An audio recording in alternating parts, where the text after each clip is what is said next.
ಖುಷಿ ಆಗುತ್ತೆ, ಯಾಕೆಂದರೆ ಲಾಸ್ಟ್ ಟೈಮ್ ಬರಬೇಕು ಶಶಿಕುಮಾರ್ ಮಗನಿಗೋಸ್ಕರ ಬಂದಿದ್ದು.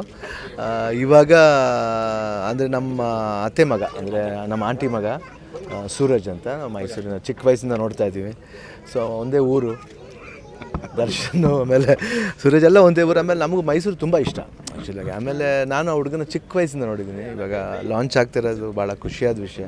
ಅದು ಸುದಿ ನಮ್ಮ ಸ್ನೇಹಿತ, ಆಮೇಲೆ ನಮಗೆ ಒಂದು ಆಪ್ತರು, ನಮ್ಮ ಒಂದು ಅಭಿಮಾನಿ, ಅವ್ರು ಸಿನಿಮಾ ಮಾಡ್ತಿರೋದು ನನಗೆ ಭಾಳ ಖುಷಿಯಾದ ವಿಷಯ. ಆಮೇಲೆ ಒಳ್ಳೆಯದಾಗಲಿ, ಯಾಕಂದರೆ ನಾವು ಚಿಕ್ಕ ವಯಸ್ಸಿನ ನೋಡೋ ಮಕ್ಕಳು ಮೇಲೆ ಬರ್ತಾರೆ ಅಂದರೆ ನಮಗೂ ಭಾಳ ಖುಷಿಯಾಗುತ್ತೆ. ಆಮೇಲೆ ದರ್ಶನ್ ಬಂದು ವಿಶ್ ಮಾಡ್ತಿರೋದು ಅದು ಭಾಳ ಖುಷಿಯಾದ ವಿಷಯ, ಯಾಕಂದರೆ ಇಟ್ಸ್ ನಾಟ್ ಈಸಿ.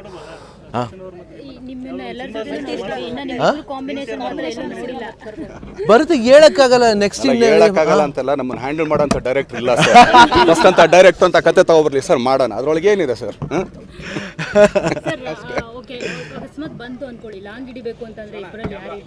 ಇಬ್ರು ಹಿಡಿತೀವಿ, ಹಂಗೇನಿಲ್ಲ. ಬಟ್ ಮಾಡಿದ್ರೆ ಒಳ್ಳೆ ಸಬ್ಜೆಕ್ಟ್ ಮಾಡ್ತೀವಿ. ಅಂದರೆ ಹೆಂಗಿರಬೇಕು ಅಂದರೆ ನೋಡಿದ್ರೆ ಇದು ಕಣೆಯ ಸಬ್ಜೆಕ್ಟ್ ಅನ್ಬೇಕು, ಆ ರೀತಿ ಸಬ್ಜೆಕ್ಟ್ ಮಾಡ್ತೀವಿ. ಖಂಡಿತ ಮಾಡಬಾರ್ದು ಅಂತಲ್ಲ, ಖಂಡಿತ ಆಗುತ್ತೆ. ಅದು ಹೇಳೋಕ್ಕಾಗಲ್ಲ, ಯಾಕಂದರೆ ನಾವು ಯಾವಾಗಲೂ ನಾವು ಮಾಡ್ತೀವಿ ಅಂತ ಹೋಗ್ಬಾರ್ದು, ಅದಾಗೆ ಬರಬೇಕದು.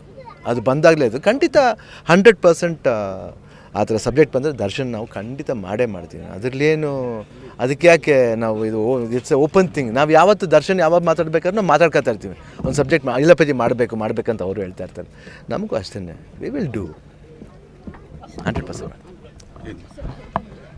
ಹೇಳಿ.